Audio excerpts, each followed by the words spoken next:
Do you actually know what your dog loves most? Not what they tolerate, not what they go along with because you're their person and they'd follow you anywhere. What they genuinely, deeply love, in the way that changes their brain chemistry, settles their nervous system, and makes them feel fully alive. Most owners think they know. They buy good food, take walks, give plenty of cuddles. But there are 7 things dogs love at a level most owners never reach. And the science behind why is something that should change how you spend time with your dog starting today. Let's begin with the one that almost no one does right. 1. Letting them sniff until they're done. When was the last time you took your dog for a walk and let them stop at every single thing they wanted to smell? For as long as they wanted to smell it, not a quick pause before tugging the leash and moving on. Actually stopped. Waited. Let them finish. Most owners haven't done this. Not once. Because walks are for exercise, for moving, for covering ground. And a dog with their nose buried in a patch of grass for 2 minutes feels like a waste of time that could be spent on something more productive. But here's what most owners have no idea they're taking from their dog every single time they pull them away from a smell. Approximately 40% of your dog's entire brain is dedicated to processing scent, not a small portion, 40%. In comparison, humans dedicate roughly 1% of our neural processing to smell. Your dog doesn't just detect an odor the way you do, they receive an entire narrative. The animal that passed by, when it passed, whether it was healthy or stressed, what it had eaten, whether it was male or female, whether it was a threat, information you will never have access to, arriving in rich, layered detail through a single sniff. And you pull your dog away from that, you're not saving time. You're interrupting the single most cognitively rich activity available to them. And here's the science that should permanently change how you think about this. Drunton and Horowitz published a landmark study in Applied Animal Behavior Science in 2019 testing 20 dogs across 2 groups. One group spent 2 weeks doing nose work, sniff-based searching and foraging. The other group spent the same time doing heel work, walking precisely beside their owner with no sniff opportunity. Before and after, all dogs were tested using a cognitive bias paradigm designed to measure optimism. The nose work group showed a significant decline in their latency to approach an ambiguous stimulus, a reliable indicator of positive emotional state. The heel work group showed no change. Allowing dogs to use their nose for just 2 weeks of structured sniffing made them measurably more optimistic. It didn't just make them happy in the moment, it shifted their baseline emotional state toward positivity. That sniff your dog is begging to take isn't a detour from the walk. It's the point of the walk. Let them finish. Let them read the whole story. Your dog's brain was built for this, and every time you give it to them fully, you're doing something for their well-being that no toy, no treat, and no cuddle can replicate in the same way. The walk that covers less ground but allows 10 minutes of genuine sniffing is a better walk for your dog than any timed brisk exercise circuit you've been running. 2. Talking to them directly in your actual voice. Do you talk to your dog? A silly question. Of course you do. But here's the more specific question.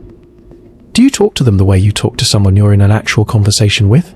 With direction and intention and warmth and eye contact? Or do you talk around them, narrating what you're doing, mentioning their name occasionally, speaking in a tone that's really more for yourself than for them? There's a difference. And your dog can tell. Gregory Burns and his team at Emory University published research in social cognitive and affective neuroscience in 2016 that used fMRI brain imaging on fully awake, unrestrained dogs trained to lie still in an MRI scanner to measure how dogs' brains respond to praise versus food. The caudate nucleus, the brain's reward center, lit up in response to both. But here's the finding that should stop you cold.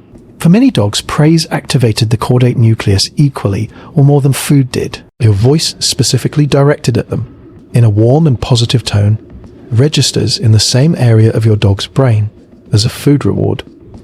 Not similarly, equally or more, and the earlier Burns study from 2014 in behavioral processes went even further.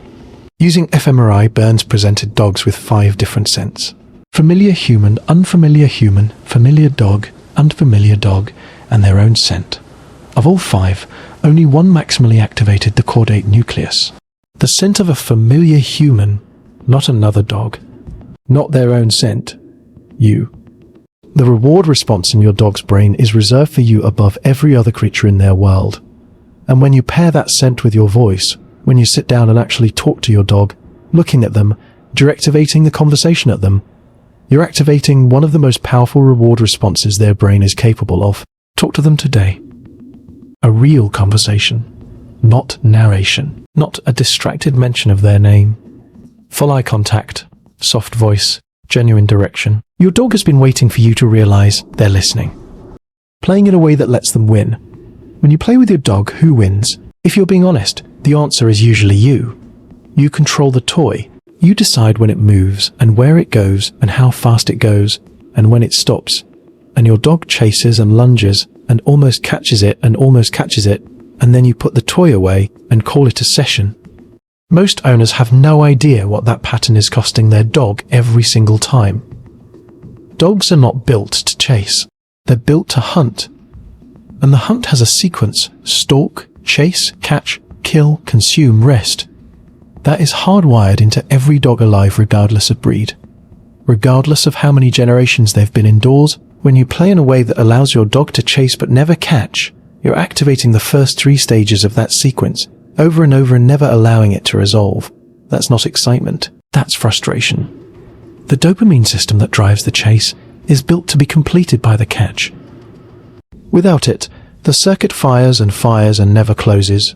Your dog ends every play session with unresolved physiological arousal, dressed up as fun. Research on canine play behavior from the Budapest Family Dog Project, led by Adam Miklosi at Eötvös Loránd University, has established that meaningful play that provides genuine satisfaction rather than just stimulation, requires both the physical activity and the completion of the instinctive sequence.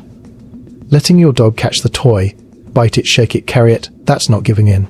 That's actually playing the game correctly. Dogs who regularly experience the full sequence of predatory play show calmer behavior afterward, not more arousal. They've been satisfied, not just stimulated. So change how you play. Move the toy slowly enough that your dog can actually plan a stalk. Let it hide under a blanket and pause. Let it dart and freeze. Let them build up to their pounce. And then let them have it. Let them carry it around triumphantly. The 5 minutes after your dog wins is some of the calmest, most bonded time you'll have with them. And you can't get it if you never let them win. And hey, if this is already changing the way you see your daily time with your dog, hit like and subscribe. We're making these videos to reach more dog owners who deserve to understand what their dog is actually craving, and too many of them never find out. 4. Sitting on the floor at their level. When was the last time you sat on the floor with your dog? Not crouching briefly to pet them, not getting down to their level to take a photo. Just sat on the floor with no agenda and let whatever happened, happen. Most owners have never done this, and most owners have no idea what it communicates to their dog when they do. Every interaction you have with your dog happens from above. You look down at them. You reach down to pet them. You lean over them. You are, from your dog's physical perspective, always above, always bigger, always coming from a position of height. Dogs process spatial relationships with other creatures as part of how they read social dynamics, and your constant elevation isn't experienced as neutral. It's just the permanent physical fact of who you are to them, which means the moment you lower yourself to their level, the moment you remove that height differential entirely, something changes in how your dog reads the situation. Research from the Budapest Family Dog Project has established through decades of study that the primary dimension of the dog-human bond is what Enika Kubini and colleagues describe as a combination of the best friend relationship and the parent-child bond, recently published in Scientific Reports in 2025. Dogs orient toward their owners with both the social trust of a peer and the security seeking of a dependent. When you get on the floor, you're offering something that activates the peer dimension of that bond. You're not above them anymore. You're with them, in their space, on their terms. What happens next? Some will immediately come and press against you. Some will circle and then settle nearby. Some will bring you something. Some will just look at you from across the room with an expression that takes a moment to read. Not confusion exactly, but something like recognition. Something that looks like, oh, you're here. Really here. Try it tomorrow. Not for a purpose. Not to train them or examine them or take a cute video. Just sit down on the floor and be still. Give it 5 minutes and watch what your dog decides to do with the version of you that finally came to where they live. 5. Giving them a job to do. Does your dog have a job? Not a trick. Not a command they perform when you ask. An actual ongoing job. Something that gives their day structure and purpose. and the feeling of being useful in the world they inhabit with you. Almost no owner thinks about this. And the lack of it is one of the most common and least recognized sources of low-level chronic stress in domestic dogs. Every dog alive was bred for a purpose. Not just retrievers and herders and working breeds. Every dog, including the smallest companion breeds, was selected over generations for some function. Even dogs bred exclusively for companionship were bred to be attentive, to monitor their person, to be present and responsive. The drive to have a function didn't disappear with selective breeding. It went somewhere. And in a home with no outlet, it goes into restlessness, into destructive behavior, into the low-grade anxiety that owners often mistake for personality. Research across canine cognition studies has consistently found that dogs with regular cognitive challenges, tasks that require them to think, search, problem solve, or perform learned sequences, show measurably lower anxiety and higher well-being markers than dogs whose days are entirely unstructured. 15 minutes of cognitive engagement, according to behavioral research cited across veterinary enrichment literature, produces a level of fatigue equivalent to approximately 30 minutes of physical exercise. Not because the brain is working harder than the body, but because the brain is finally doing what it was built to do, and the relief of that engagement is more deeply settling than movement alone. The job doesn't have to be elaborate. It can be as simple as teaching your dog to find a specific item in the house before they get their meal, or to carry something on walks, or to identify which hand holds the treat, or to track a hidden piece of food through the house by scent. The specifics matter less than the daily experience of having something to do, of waking up with a purpose that isn't just waiting for you to return. Give your dog a job. Watch what it does to the quality of their day, and to the quality of yours, because a dog who has worked is a dog who rests fully, and a dog who rests fully is a dog who is finally okay. 6. Letting them make choices. How many choices does your dog make in a day? Not reactions, not responses to commands. Genuine choices. Which direction to walk, how long to stay at a smell, whether to approach someone or not, whether to keep playing or stop, whether to come and sit near you or stay where they are.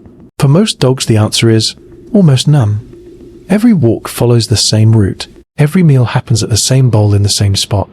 Every social interaction is managed and directed. Every moment of contact is initiated by the owner on the owner's timeline.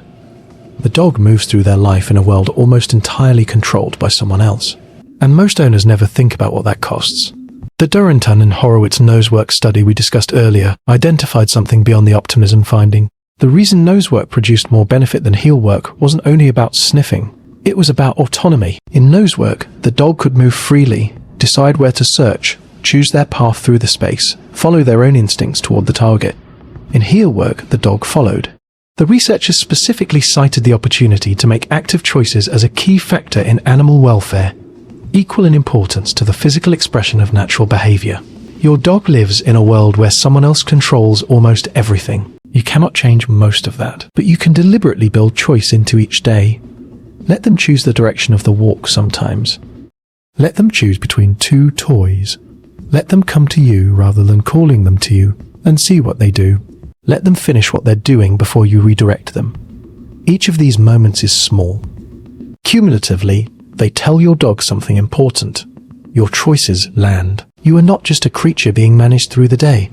You are someone with agency in this life we share. And a dog who has been given that, even in small doses, carries themselves differently.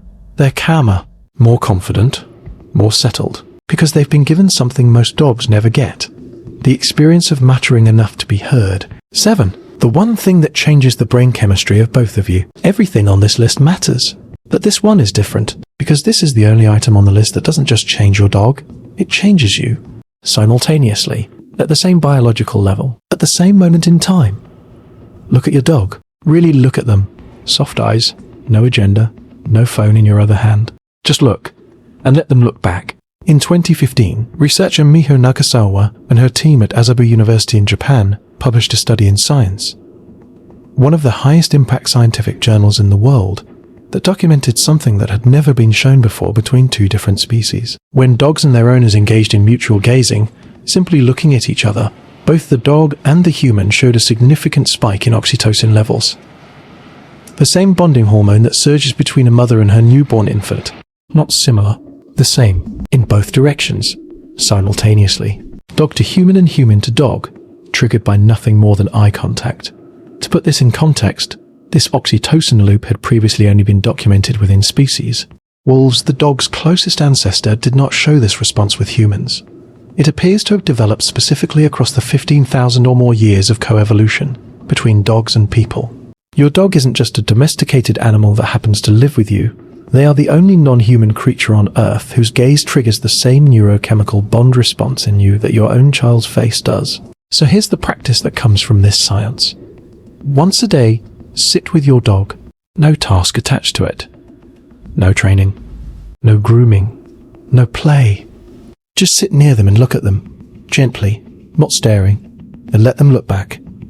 Give it 2 minutes. Let whatever happens happen.